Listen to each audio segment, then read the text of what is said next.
Hello ನಮಸ್ಕಾರ, welcome back to my YouTube channel. ನಾನು ನಿಮ್ಮ ಪವಿತ್ರ.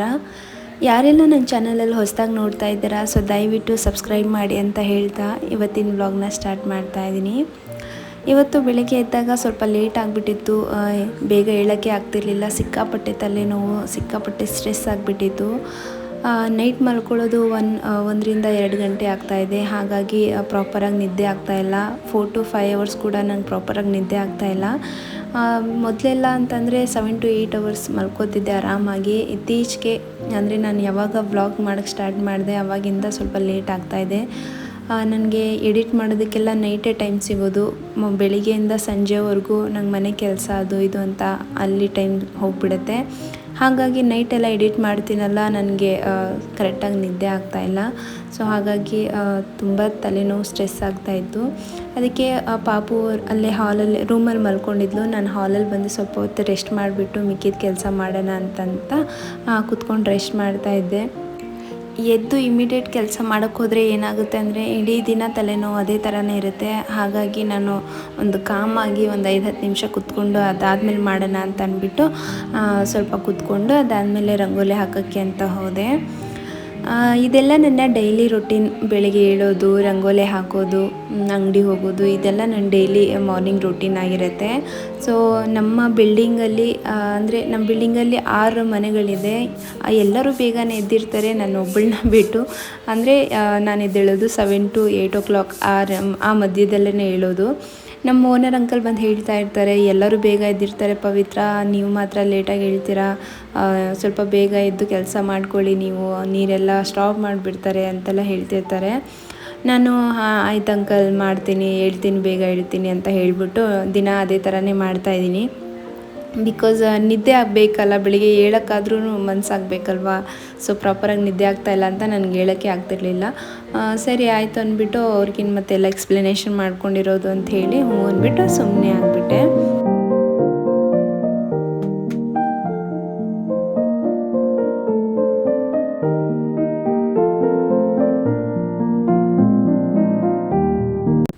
ಹಿಂಗೆ ಫ್ರೆಶಪ್ ಆಗಿ ಬಂದಿರ್ತೀನಿ, ಅಷ್ಟರಲ್ಲಿ ಎದ್ದು ಬಿಡ್ತಾಳೆ. ಎದ್ದು ಓಡಿ ಬಂದುಬಿಡ್ತಾಳೆ, ಮಮ್ಮಿ ಮಮ್ಮಿ ಅಂತ. ನಾನು ಅಂಗಡಿಗೆ ಹೋಗಬೇಕು ಅಂತ ಸ್ವೆಟರ್ ಹಾಕ್ಕೋತಾ ಇದ್ದೆ, ಅಷ್ಟರಲ್ಲಿ ಎದ್ದು ಬಿಟ್ಲು. ನಾನು ಅದಕ್ಕೆ ಇನ್ನು ಅವಳನ್ನ ಹೆಂಗೆ ಬಿಟ್ಟು ಹೋಗೋದು, ಮತ್ತು ಬಿಟ್ಟು ಹೋದರೆ ಅಳ್ತಾಳೆ ಅಂತ ಹೇಳಿಬಿಟ್ಟು ಅವಳನ್ನು ಕರ್ಕೊಂಡು ಹೋಗೋಣ ಅಂತ ಅಂದ್ಕೊಂಡೆ. ಒಂದು ಕೈಯಲ್ಲಿ ಬಾಲ್ ಹಿಡ್ಕೊಂಡಿದ್ಲು. ಅದಾದಮೇಲೆ ಮಮ್ಮಿ ಇನ್ನೊಂದು ಬಾಲು ಕೊಡು ಅಂತಿದ್ಲು.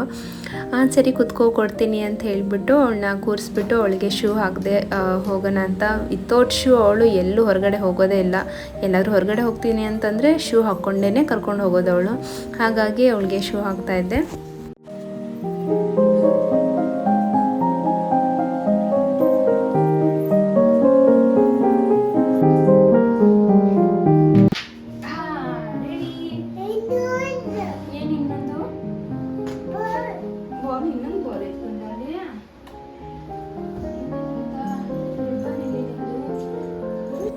ಅದಕ್ಕೆ ಅವಳು ಹೇಳೋಕ್ಕೆ ಮುಂಚೆನೇ ನಾನು ಅಂಗಡಿಗೆ ಹೋಗಿ ಬಂದುಬಿಟ್ಟಿರ್ತೀನಿ. ಒಂದೊಂದು ಸತಿ ಏನಾಗ್ಬಿಡುತ್ತೆ ಅಂದರೆ ಎದ್ಬಿಡ್ತಾಳಲ್ಲ, ಎಲ್ಲೂ ಹೋಗೋಕ್ಕೆ ಕೊಡಲ್ಲ.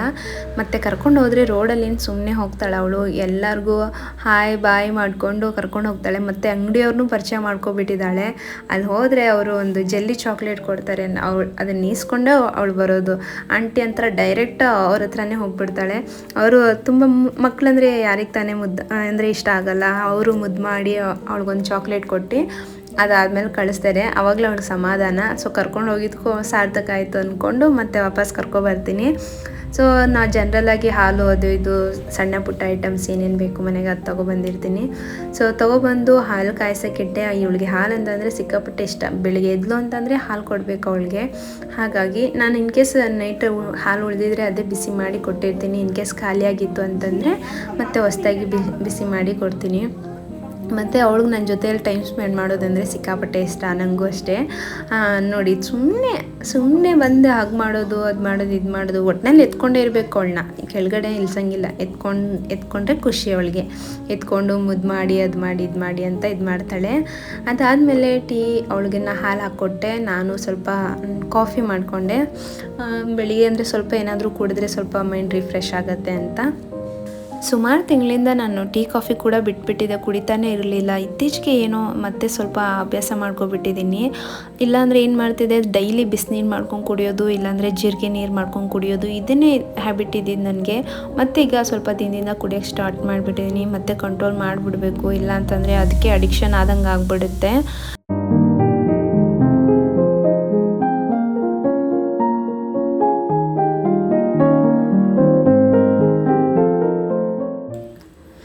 ಸ್ವಲ್ಪ ಹೊತ್ತು ಪಾಪು ಜೊತೆಲಿ ಟೈಮ್ ಸ್ಪೆಂಡ್ ಮಾಡಿಬಿಟ್ಟು ಅಡುಗೆ ಮಾಡೋಣ ಅಂತ ಅಂದ್ಕೊಂಡೆ.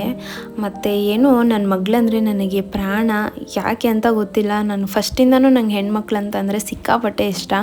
ನಾನು ಫಸ್ಟ್ ಪ್ರೆಗ್ನೆಂಟ್ ಆದಾಗ ನಾನು ನಮ್ಮ ದೇವ್ರಿಗೆ ಯಾವಾಗಲೂ ಅದೇ ಕೇಳ್ಕೊತಾ ಇದ್ದೆ, ದೇವ್ರೆ ನನಗೆ ಕೊಟ್ಟರೆ ಫಸ್ಟ್ ನಂಗೆ ಹೆಣ್ಮಗುನೇ ಕೊಡಪ್ಪ, ನಂಗೆ ಗಂಡು ಮಗುನೇ ಬೇಡ, ನಂಗೆ ಹೆಣ್ಮಗುನೇ ಬೇಕು ಅಂತ.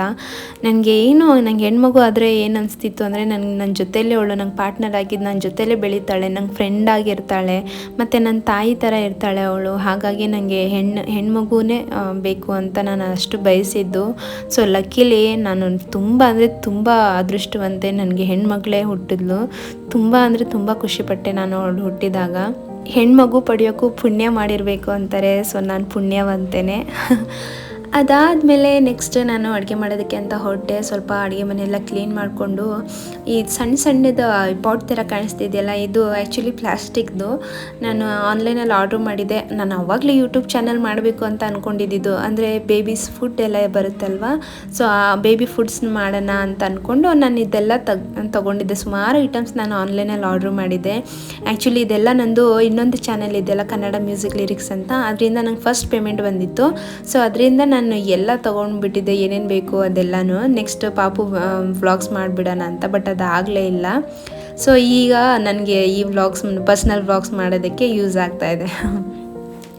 ಓಕೆ, ನಾನು ಇವಾಗ ನೆಕ್ಸ್ಟು ರವೆ ದೋಸೆ ಮಾಡೋದಕ್ಕೆ ಅಂತ ರೆಡಿ ಮಾಡ್ಕೋತಾ ಇದ್ದೀನಿ. ಸೊ ಇದನ್ನು ಮಾಡೋದಕ್ಕೆ ಒಂದು ಬೌಲಲ್ಲಿ ನಾನು 1 ಕಪ್ ರವೆ ಮತ್ತು ಅರ್ಧ ಕಪ್ಪಷ್ಟು ಅಕ್ಕಿ ಹಿಟ್ಟು ಮತ್ತು ಅರ್ಧ ಕಪ್ಪು ಮೊಸರು ಹಾಕಿದ್ದೆ. ಸೊ ಇದು ಹಾಕಿದ್ಮೇಲೆ ಸ್ವಲ್ಪ ಅರಿಶಿನ ಪುಡಿ, ಸ್ವಲ್ಪ ಉಪ್ಪು ಇಷ್ಟು ಹಾಕಿ ಎಷ್ಟು ಬೇಕು ಅಷ್ಟು ನೀರು ಹಾಕಿಬಿಟ್ಟು ಸ್ವಲ್ಪ ಮಿಕ್ಸ್ ಮಾಡಿ ಚೆನ್ನಾಗಿ ಇಟ್ಬಿಟ್ರೆ ಒಂದು 15 ನಿಮಿಷ ಇಟ್ಟರೆ ಸಾಕು. ಚೆನ್ನಾಗಿ ನೆಂದಿರುತ್ತೆ. ಅದಾದಮೇಲೆ ದೋಸೆ ಮಾಡೋದಕ್ಕೆ ಪರ್ಫೆಕ್ಟಾಗಿರುತ್ತೆ.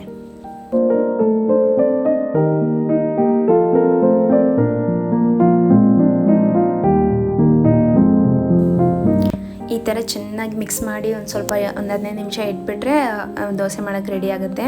ಅದಾದಮೇಲೆ ನಾನು ಚಟ್ನಿ ಮಾಡೋದಕ್ಕೆ ಅಂತ ಇಂಗ್ರೀಡಿಯೆಂಟ್ಸ್ ತೊಗೊಂಡಿದ್ದೆ. ಇದು ಕಡಲೆಬೇಳೆ, ಉದ್ದಿನಬೇಳೆ ಮತ್ತು 1-2 ಗಡ್ಡೆ ಆಗುವಷ್ಟು ಬೆಳ್ಳುಳ್ಳಿ ಮತ್ತು 2 ಒಣಮೆಣ್ಸಿನ್ಕಾಯಿ, 1 ಹಸಿಮೆಣ್ಸಿನ್ಕಾಯಿ, ಸ್ವಲ್ಪ ಹುಣಸೆಹಣ್ಣು, 1 ಈರುಳ್ಳಿ ಮತ್ತು ಒಂದು 3 ಅಥವಾ 4 ಟೊಮೊಟೊ. ಇಷ್ಟನ್ನು ನಾನು ರೆಡಿ ಮಾಡಿ ಇಟ್ಕೊಂಡಿದ್ದೀನಿ. ಮತ್ತು ಅದನ್ನು ಒಂದು ಪ್ಯಾನಲ್ಲಿ ಹಾಕಿ ಹುರ್ಕೋಬೇಕು. ಇದು ಇಬ್ರಿಗಾಗೋಷ್ಟು ಅಷ್ಟೇ ಇಂಗ್ರೀಡಿಯೆಂಟ್ಸ್ ನಾನು ಹಾಕಿರೋದು. ನಿಮ್ಗೆ ಏನಾದರೂ ಜಾಸ್ತಿ ಬೇಕು ಅನಿಸಿದ್ರೆ ಸ್ವಲ್ಪ ಇಂಗ್ರೀಡಿಯೆಂಟ್ಸ್ ಜಾಸ್ತಿ ಹಾಕ್ಕೊಂಡು ಮಾಡ್ಕೊಳ್ಳಿ.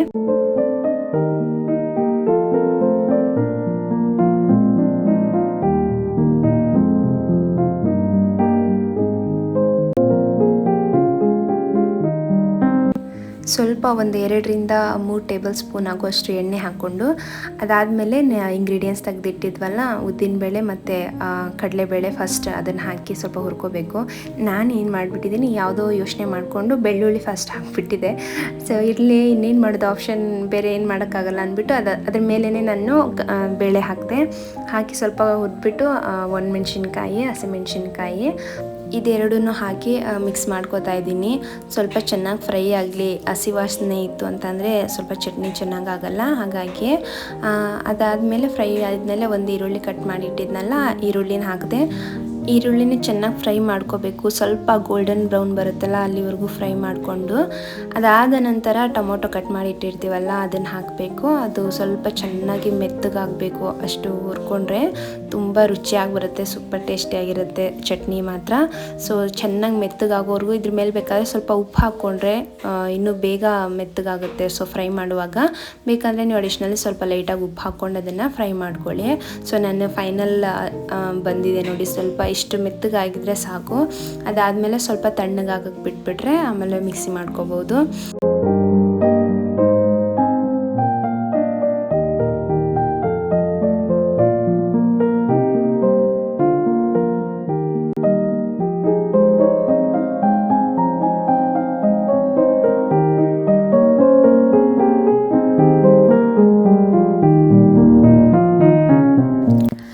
ಈಗ ಫ್ರೈ ಮಾಡಿರೋ ಅಂಥ ಇಂಗ್ರೀಡಿಯೆಂಟ್ಸ್ ಎಲ್ಲ ತಣ್ಣಗಾಗಿದೆ. ಈಗ ಚಟ್ನಿ ಮಾಡ್ಕೊಳ್ಳೋಣ ಅಂತ ರೆಡಿ ಮಾಡ್ಕೋತಾ ಇದ್ದೀನಿ. ಸೊ ಮಿಕ್ಸಿ ಜಾರಲ್ಲಿ ಎಲ್ಲ ಏನೇನು ನಾವು ಹುರ್ಕೊಂಡಿದ್ವಲ್ಲ ಅದನ್ನೆಲ್ಲ ಆ್ಯಡ್ ಮಾಡಿಬಿಟ್ಟು ಅದಕ್ಕೆ ಸ್ವಲ್ಪ ಹುಣಸೆಹಣ್ಣು, ಸ್ವಲ್ಪ ಚಿಲ್ಲಿ ಪೌಡ್ರು ಮತ್ತು ಸ್ವಲ್ಪ ಉಪ್ಪು ಹಾಕಿ ರುಬ್ಕೋಬೋದು. ನಾನು ಚಿಲ್ಲಿ ಪೌಡ್ರ್ ಹಾಕಿದ್ನಲ್ಲ, ಸ್ವಲ್ಪ ಸ್ಪೈಸಿ ಜಾಸ್ತಿ ಆಗಿಬಿಟ್ಟಿತ್ತು. ಸೊ ನೀವು ನೋಡ್ಕೊಂಡು ಹಾಕ್ಕೊಳ್ಳಿ, ನಿಮಗೆ ಇಷ್ಟೇ ಮೆಣಸಿನ್ಕಾಯಿ ಸಾಕು ಅನಿಸಿದ್ರೆ ಅಷ್ಟೇ ಸಾಕು. ಎಕ್ಸ್ಟ್ರಾ ಬೇಕಂದರೆ ನೀವು ಆ್ಯಡ್ ಮಾಡ್ಕೋಬೋದು. ಮತ್ತು ಇದು ನಾನು ಚಿಲ್ಲಿ ಪೌಡ್ರ್ ಹಾಕಿರೋದು ನಾನು ಊರಿಂದ ಮಾಡಿಸ್ಕೊಬಂದಿದ್ದು. ಅಲ್ಲಿ ಬ್ಯಾಡಗಿ ಮೆಣಸಿನ್ಕಾಯಿ ಜಾಸ್ತಿ ಹಾಕಿ ಸಾಂಬಾರು ಪೌಡರ್ ಮಾಡಿರ್ತಾರೆ. ಸೊ ಹಾಗಾಗಿ ನಂಗೆ ಸ್ವಲ್ಪ ಸ್ಪೈಸಿ ಜಾಸ್ತಿ ಆಗಿತ್ತು. ಸೊ ನೀವು ನೋಡ್ಕೊಂಡು ಅಡ್ಜಸ್ಟ್ ಮಾಡ್ಕೊಂಡು ಹಾಕ್ಕೊಳ್ಳಿ. ಅದಾದಮೇಲೆ ಮಿಕ್ಸಿ ಮಾಡಿಕೊಂಡು ಸ್ವಲ್ಪ ಇದಕ್ಕೆ ಸಾಸಿವೆ, ಕರಿಬೇವು, ಒಗ್ಗರಣೆ ಕೊಟ್ಬಿಟ್ರೆ ರುಚಿಯಾಗಿರುತ್ತೆ.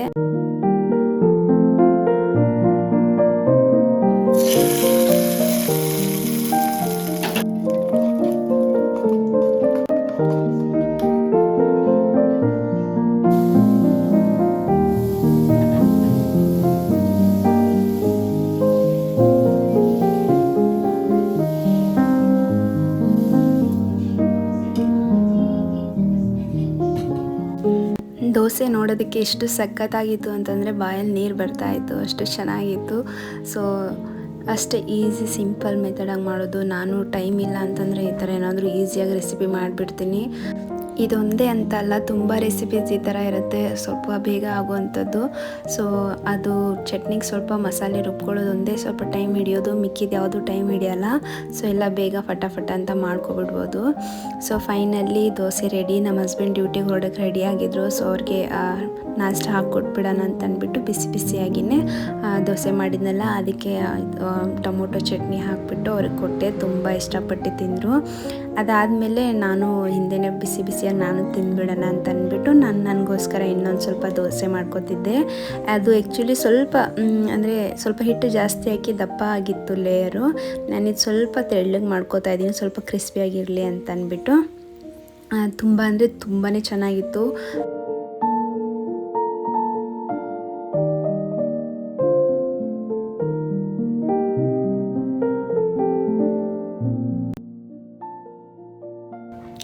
ನಾಷ್ಟ ಮಾಡಿ ಪಾಪುನ ಮಲಗಿಸಿ 1-2 ದಿನದಿಂದ ಬಟ್ಟೆ ಮಡಚೇ ಇರಲಿಲ್ಲ, ಹಾಗೆ ಇಟ್ಬಿಟ್ಟಿದೆ. ಅದಕ್ಕೆ ತುಂಬ ಮೆಸ್ಸಿಯಾಗಿ ಕಾಣಿಸ್ತಾ ಇತ್ತು. ಹಾಗೆ ಬಿಟ್ಟರೆ ಇನ್ನಾಗಲ್ಲ ಅಂತ ಹೇಳ್ಬಿಟ್ಟು ಮಡಿಸಿಬಿಡೋಣ ಅಂತ ಮಡಿಸ್ತಾ ಇದ್ದೀನಿ. ಏನು ಬ್ರಷ್ ಮಾಡಿ ನಾಷ್ಟ ಮಾಡಿದೆ ಅಷ್ಟೇ, ನಾನು ಸ್ನಾನ ಕೂಡ ಮಾಡಿರಲಿಲ್ಲ. ಸೊ ಬಟ್ಟೆ ಮಡಚಿಬಿಟ್ಟೆ ಮಾಡೋಣ ಅಂತ ಅಂದ್ಕೊಂಡೆ. ಅಷ್ಟರಲ್ಲಿ ಮಳೆ ಬಂದುಬಿಡ್ತು.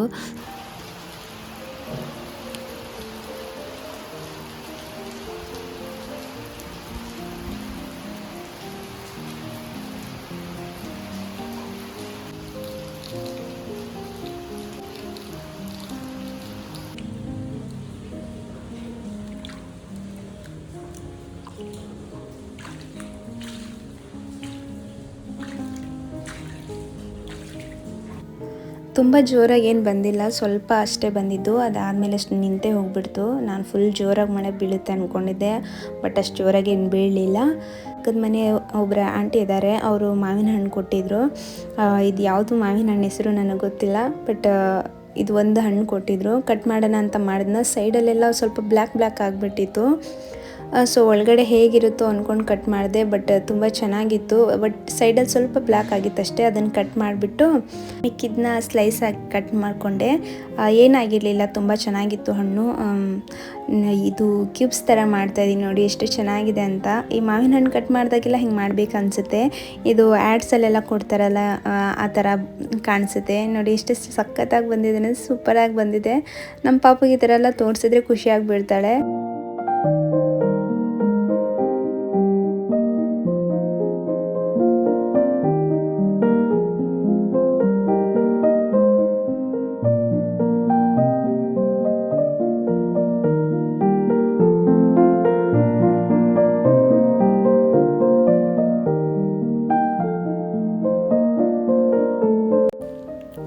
ಇಬ್ಬರು ಕುತ್ಕೊಂಡು ಹಣ್ಣು ತಿಂದ್ವಿ, ಸಖತ್ತಾಗಿತ್ತು, ಸಖತ್ ಸ್ವೀಟ್ ಆಗಿತ್ತು. ಅದಾದಮೇಲೆ ತುಂಬ ದಿನದಿಂದ ಪಾಪುಗೆ ನೈಲ್ಸ್ ಕಟ್ ಮಾಡಿರಲಿಲ್ಲ, ಅದಕ್ಕೆ ನೈಲ್ಸ್ ಕಟ್ ಮಾಡಿಬಿಡೋಣ ಅಂತ ಅಂದ್ಬಿಟ್ಟು ಅವಳನ್ನ ಕೂರಿಸ್ಕೊಂಡು ನೈಲ್ಸ್ ಕಟ್ ಮಾಡ್ತಾಯಿದ್ದೀನಿ.